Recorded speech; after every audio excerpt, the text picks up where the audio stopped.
Hello readers, I'm Amy and I'm your nonfiction feminist. Today we are talking fictional feminism. Now what I mean by fictional feminism is that I am doing a play on the name of my channel, which is the Nonfiction Feminist. So fictional feminism in this case is talking about fiction books that address feminist issues that I consider to be feminist books. I am not saying that certain kinds of feminism are and are not real feminism. I'm just doing a play on my channel name. So, want to get ahead of you there before you leave the hate comments down below. Just so you can, leave an educated hate comment down below.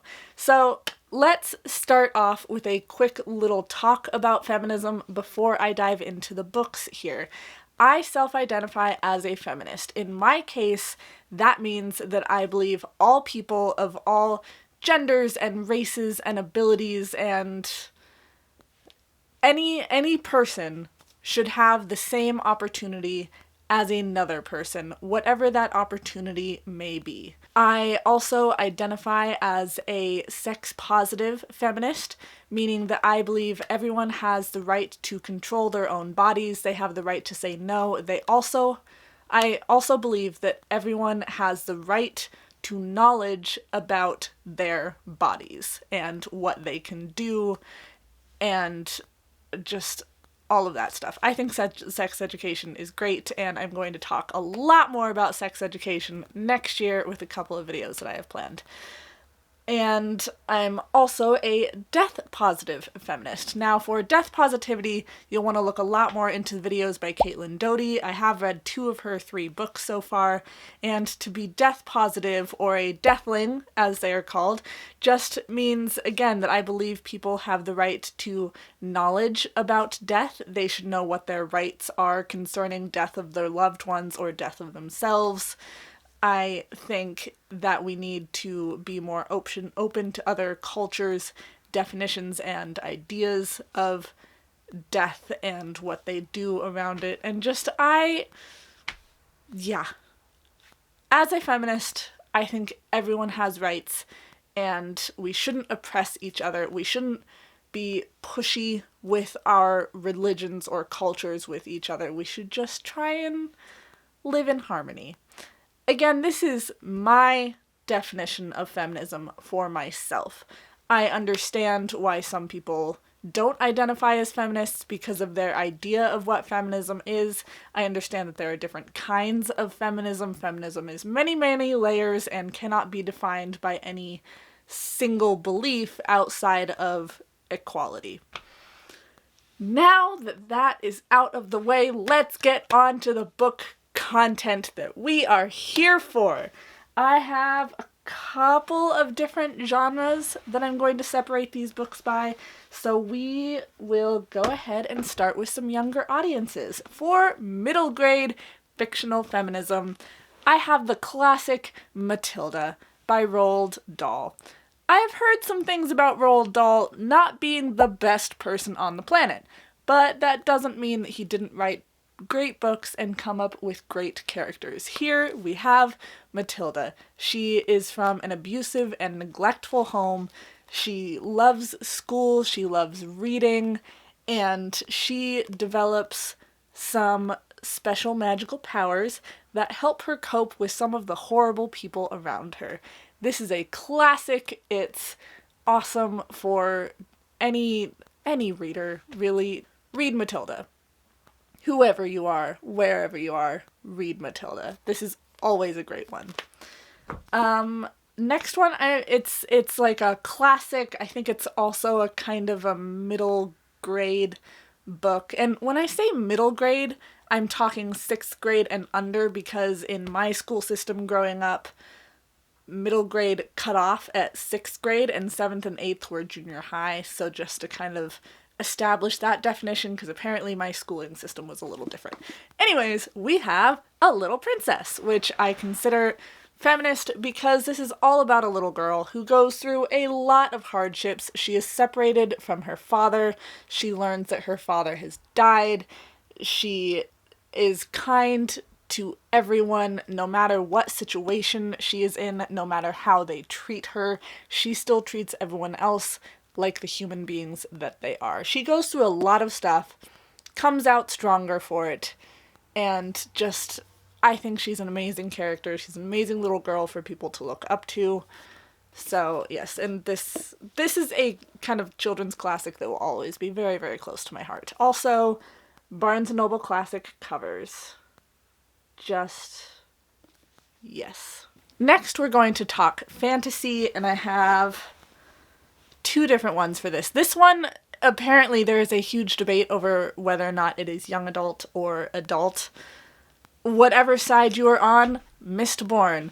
I am almost done with book 2 of Mistborn Era 1, I guess it's called, and I am loving this. Vin is a super complex character. She's dealing with a lot of PTSD from abuse in her past. She is learning how to trust people and how to make friends. She, of course, being our main character, has all of the power. She's the best of what she is. She gets a pretty cute little relationship in this book, and just really awesome female character. Brandon Sanderson does a lot with her. There are mostly male characters in these books, as far as I can tell, but that does not mean that the women characters are weak. They are amazing. While Vin is not my favorite character in this series, she's still a really awesome person to look up to, especially if you have had a rough past, if you are dealing with depression, if you are learning how to make your own friendships and trust people again.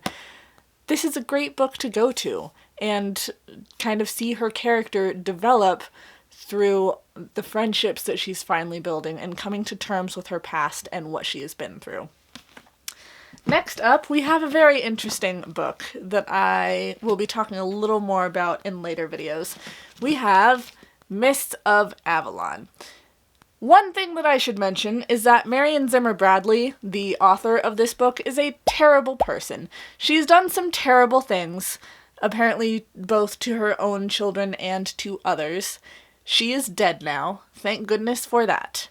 However, I personally do not have a problem with reading problematic authors, and I loved Mists of Avalon. Mists of Avalon is a retelling of the King Arthur mythology through the eyes of all of the women in the story. You've got Guinevere, you've got, Morgane or Morgana. I think she's got a couple of different names in this, and it's really exploring why some of the female villains were considered villains, just exploring all of the female characters and all the stuff that they have to put up with from the patriarchal society that is growing and gaining footing in their current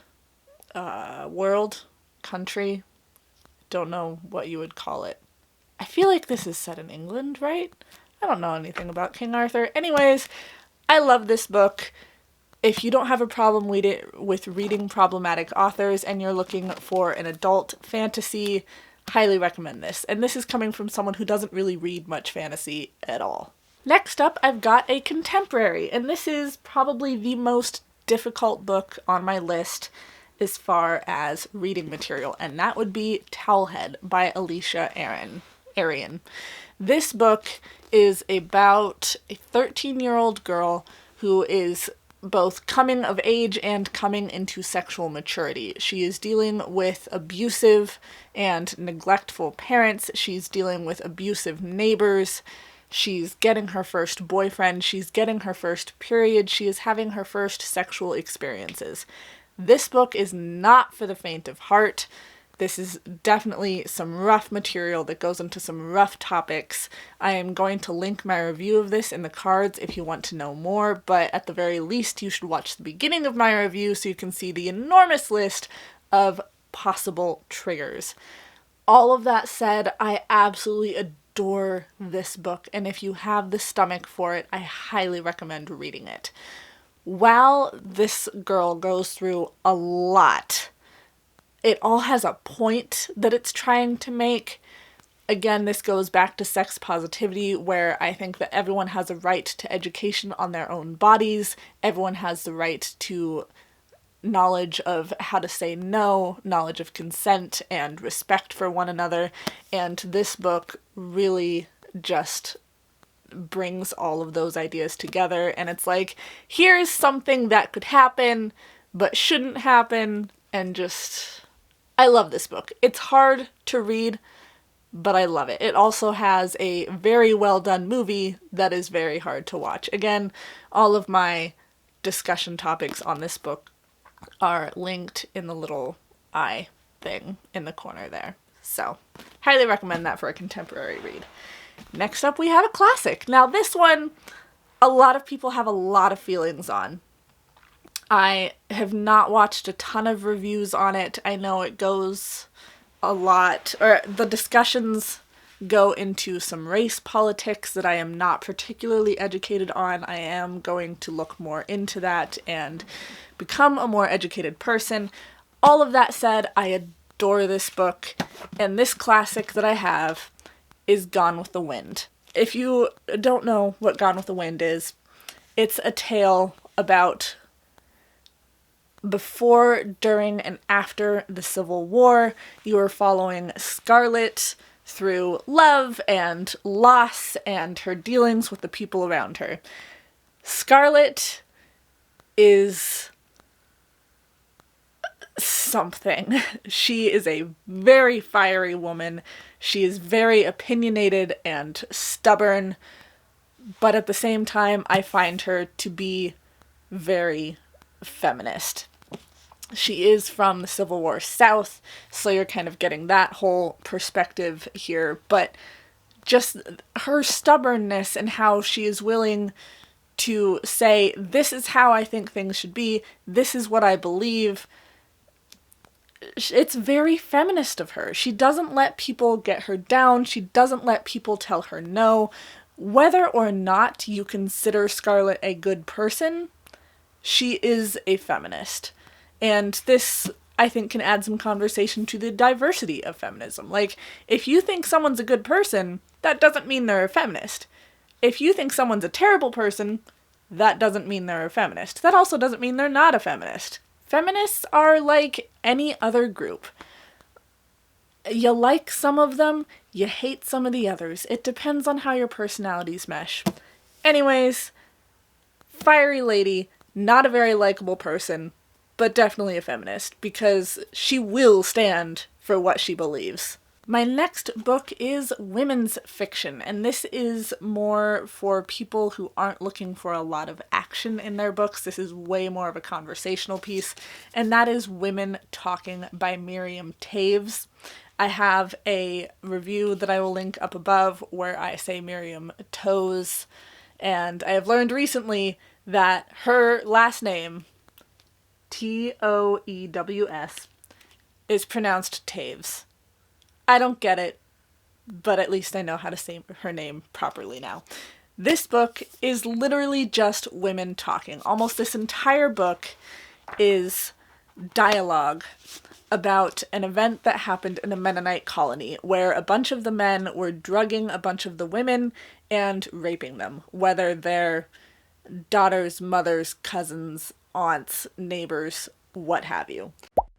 So the background is tough, but the conversation is just fascinating. This is also own voices, which I think is really important when discussing something such as a Mennonite colony.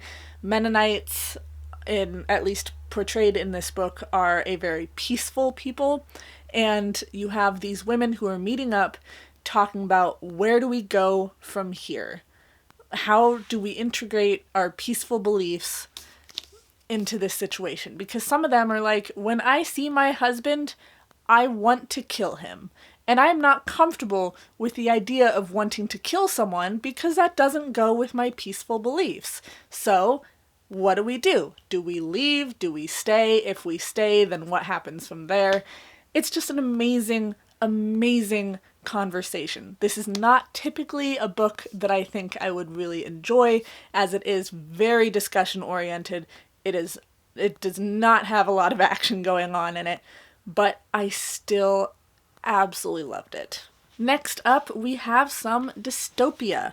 We have Lenny Zumas's Red Clocks, which I think is similar to Handmaid's Tale in that it's going a lot into politics, but also a lot of people will say that they feel like the things that happen in Handmaid's Tale are coming.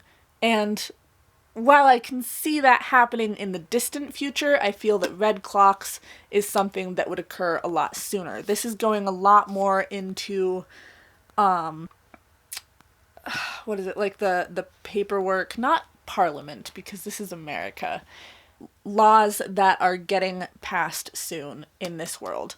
So one of our main characters, there's like 5 women and one of them is a book character who I don't feel is very important to the story, but the person who writes that book character is one of the like main, she's like the main character of the main characters, and she wants to have a child. She does not currently have a partner. She has no desire to be married. She just wants a child.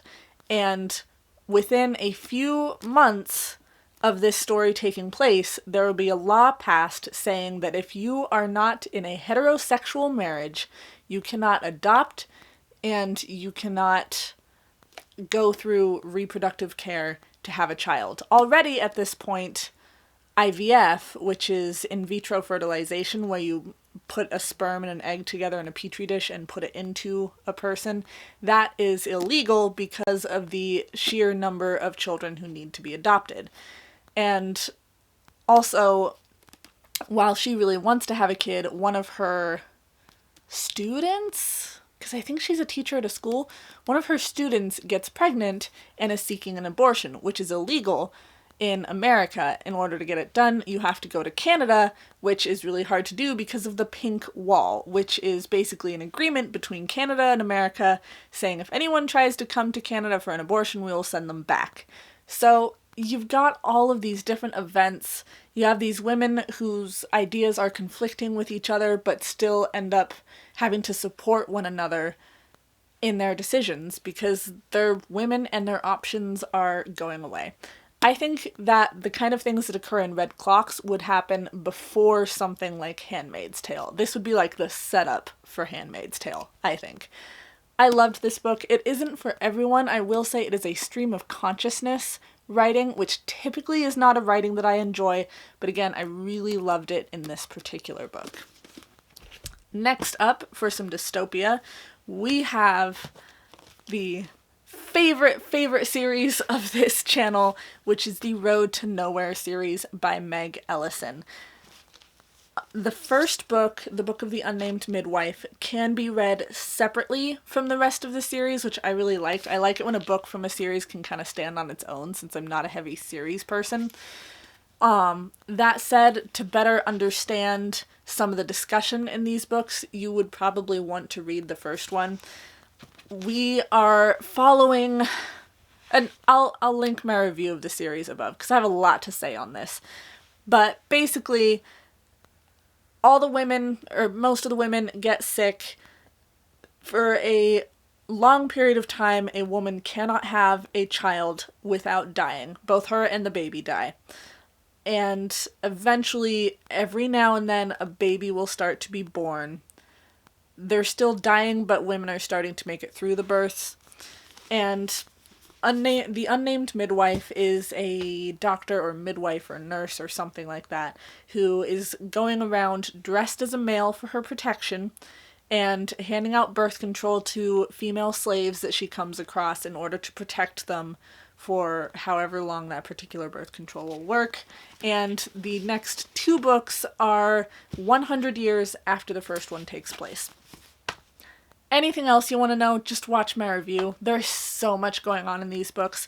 They are very queer. They are very feminist. They are very amazing. Highly, highly, highly recommend. Lastly, I have one more contemporary / classic, and it's not even a book that I liked, but it's a very popular one, and that is Beloved by Toni Morrison. I did not like this book because for me it lacked readability, which happens to me a lot with literary fiction. That's what this is, literary fiction. I had to look up the synopsis and the analysis on SparkNotes to really understand what was going on in this book, but it's basically a discussion of slavery and life after slavery and this Black family dealing with the ghosts of their past. If you're into literary fiction, just highly recommend this. Again, I didn't like this book because I didn't find it readable, but in looking it up, I think that the topic was amazing, the symbolism was amazing, so if you're better at literary fiction than I am, read this. It's a classic. Toni Morrison is amazing. She also died recently, so celebrate her life and read this book. And that is it for my fictional feminism discussion. I hope you enjoyed this. Please like, subscribe, leave your hate comments down below. I post every Wednesday, Sunday, and we'll be talking a lot more about feminism in the near future. I will see you all in my next one. Bye, friends.